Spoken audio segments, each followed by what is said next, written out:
Bonjour à tous, au sommaire de cette édition, la mobilisation générale des salariés de l'agroalimentaire en Finistère ce lundi, un cri d'alarme en direction des pouvoirs publics, on y revient dans un instant.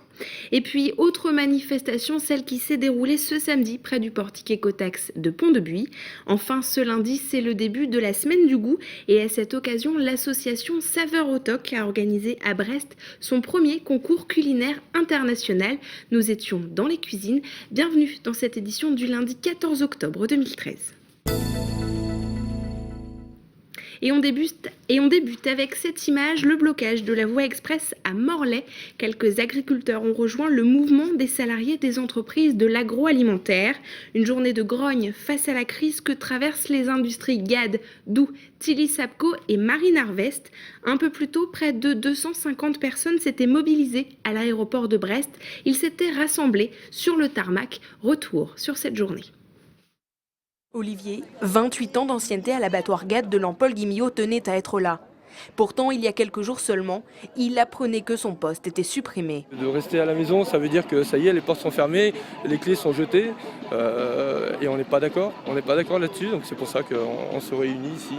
Il se passe quelque chose de grave sur la Bretagne et qu'il faut absolument que les politiques bougent, que tout le monde bouge et que ceux qui sont encore protégés dans leurs emplois actuels ne le seront peut-être pas pour très longtemps. Une mobilisation de l'agroalimentaire avant que d'autres licenciements n'arrivent.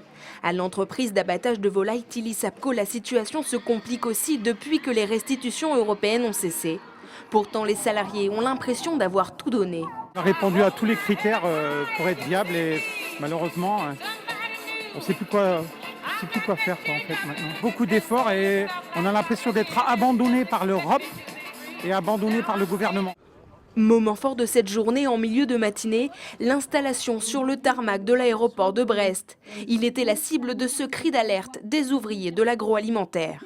L'aéroport, symbole de l'économie, mais s'il n'y a plus d'économie agroalimentaire, il n'y aura peut-être plus d'aéroport et il n'y aura peut-être plus rien du tout au niveau du Finistère et de la Bretagne. Après GAD, Doux et pas loin de 2000 emplois supprimés, les 4 entreprises représentent toujours plus de 3300 emplois. Si les licenciements continuent, c'est un coup dur pour l'économie bretonne. En signe de deuil, justement, ils se sont allongés quelques instants sur le tarmac de l'aéroport. Et pour répondre à l'inquiétude des salariés de l'agroalimentaire en Finistère, le Premier ministre Jean-Marc Ayrault a décidé de convoquer une réunion d'urgence. Elle aura lieu mercredi à Paris en présence de 6 ministres dont les 2 Bretons, Marie-Lise Lebranchu et Jean-Yves Le Drian. Autre point de colère en Bretagne, l'écotaxe. Samedi, transporteurs, producteurs, élus étaient mobilisés. Objectif, faire tomber le dernier portique écotaxe encore debout en Finistère. Mais les manifestants se sont retrouvés bloqués par un important dispositif de sécurité à quelques centaines de mètres du fameux portique. Les explications de Sophie Lecroisier. À quelques mois de la mise en service des portiques écotaxe, la tension monte. Comme ce samedi à Pont-de-Buis. Plus de 500 opposants sont venus manifester. Impossible d'approcher la structure. Sur place, un dispositif musclé de gendarmerie les attendait. Là, ils ont mis le paquet. Belle barrière anti-émeute. Ah ouais, là, il y a... Comme quoi, il y a des sauvages apparemment dans le Finistère, sûrement. Dans la foule, des transporteurs, des agriculteurs, des ouvriers, des élus, des patrons. Tous remontés contre le gouvernement. Car dès janvier 2014, l'écotaxe coûtera en moyenne 4 à 5 000 euros par camion et par an. J'étais présent en février 2009 déjà lorsque un gouvernement de droite a annoncé la création de l'écotaxe en France et qui touchait aussi déjà la Bretagne. Aujourd'hui, cette idée est reprise par un gouvernement de gauche, mais une connerie sous la droite reste une connerie sous la gauche. On ne pourra plus vivre, ça sera un désert ici dans quelques temps. Tout se ressente sur Paris, il faut que ça s'arrête d'aller sur Paris. On veut aussi vivre et travailler chez nous en Bretagne. On est très bien, on vit très bien et qu'on nous arrête de nous charger le dos. Un impôt supplémentaire qui va être mis en place suite à la signature d'un accord entre le plus gros syndicat des transporteurs routiers, la FNTR, et l'ancien ministre des Transports, Thierry Mariani. Un comble pour certains transporteurs. Ce que je pense de cette signature, c'est qu'en fait, je pense que le syndicat auquel j'appartiens déjà regroupe de grosses entreprises qui n'ont pas les mêmes contraintes qu'une petite entreprise. Pour moi, dans la réalité, c'est une taxe qui nous amène à la catastrophe. Après l'avis de coup de vent lancé par le collectif pour l'emploi, une alerte au feu est prévue ce mercredi en Bretagne. Toutes les entreprises sont invitées à activer leur alarme incendie. Une action symbolique lancée par Produits en Bretagne qui vise à alerter les salariés sur la grave crise qui touche la région. Et en plus du déclenchement des alarmes annoncées dans les entreprises bretonnes, les hypermarchés de la région viennent d'annoncer la fermeture exceptionnelle de leurs magasins. Ce mercredi de 9h à 10h, les enseignes Leclerc, Intermarché et U resteront fermées pour dire non à l'écotaxe. 140, notre chiffre du jour, c'est le nombre de jeunes qui ont embarqué à bord de 8 voiliers ce lundi à Brest pour la 4e édition de l'opération l'Armada de l'Espoir. Jusqu'à vendredi, des jeunes en formation maritime, en apprentissage mais aussi en insertion professionnelle vont naviguer jusqu'au port de Concarneau, une opération organisée par le Centre d'instruction navale de Brest. Et voilà un reportage maintenant qui va vous ouvrir l'appétit alors que débute la semaine du goût. Ormeaux, artichauts, chou-fleur, c'est la liste des ingrédients imposés pour le premier concours culinaire international de l'association brestoise Saveurs au Toc. Des apprentis en section hôtellerie et restauration de 4 pays se sont affrontés ce lundi au lycée Fénelon de Brest et Mathieu Stricot était sur place. 4 pays s'affrontent dans les cuisines du lycée Fénelon à Brest. Allemands, Français, Luxembourgeois et Suisses ont participé ce lundi au premier concours culinaire organisé par l'association Saveurs au Toc, le tout sous les yeux de chefs étoilés. Et ce qui est intéressant, c'est de voir déjà 4 pays différents qui viennent.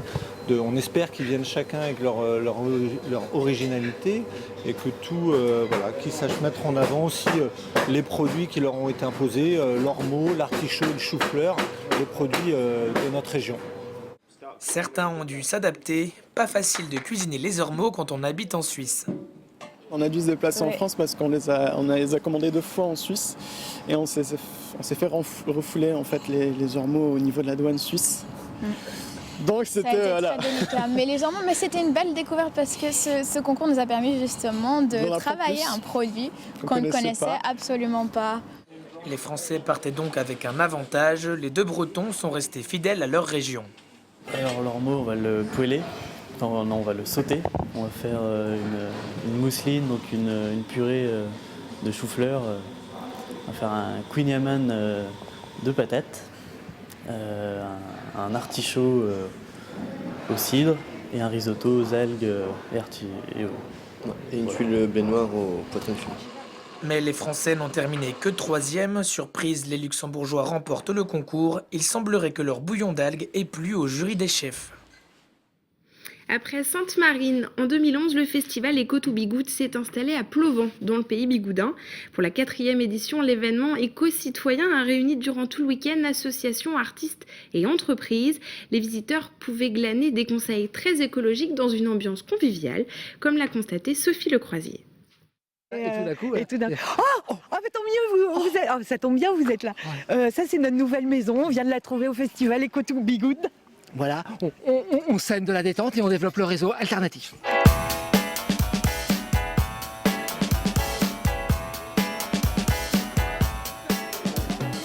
Des ateliers, des stands, des tables rondes et même des animaux. Un joyeux mélange avec un socle commun. Éco-to-Bigoud est avant tout un rendez-vous éco-citoyen. Pour sa 4e édition, le festival s'est installé à Plovan. Et à l'origine du projet, l'idée de rassembler des acteurs disséminés sur le territoire bigoudin. Voilà, donc des acteurs du milieu de la préservation de l'homme et de l'environnement. À la fois des associations, mais également des artisans, des artistes, des collectivités ou des entreprises. De la diversité, il y en avait dimanche. Avec 70 participants venus partager leur expérience, le public n'était pas au bout de ses surprises. L'idée, c'est, dans un premier temps, d'utiliser et de valoriser les copeaux de bois. L'une des utilisations possibles, c'est de mélanger ces copeaux avec de la chaux et de l'eau, et pour en faire une espèce de béton qui sert d'isolant. Ce qui me plaît, c'est la diversité, la convivialité, la multiplicité des acteurs autour à la fois de la solidarité, environnement, culture, économie locale. Le festival nomade Éco-to-Bigoud revient dans 2 ans dans une autre commune du pays bigoudin, avec de nouvelles alternatives écologiques à vous faire découvrir. Et c'est ainsi que l'on referme cette édition. Demain, 18h30, un nouveau point sur l'actualité locale et régionale. Merci à tous de nous avoir suivis. Bonne soirée sur TBO.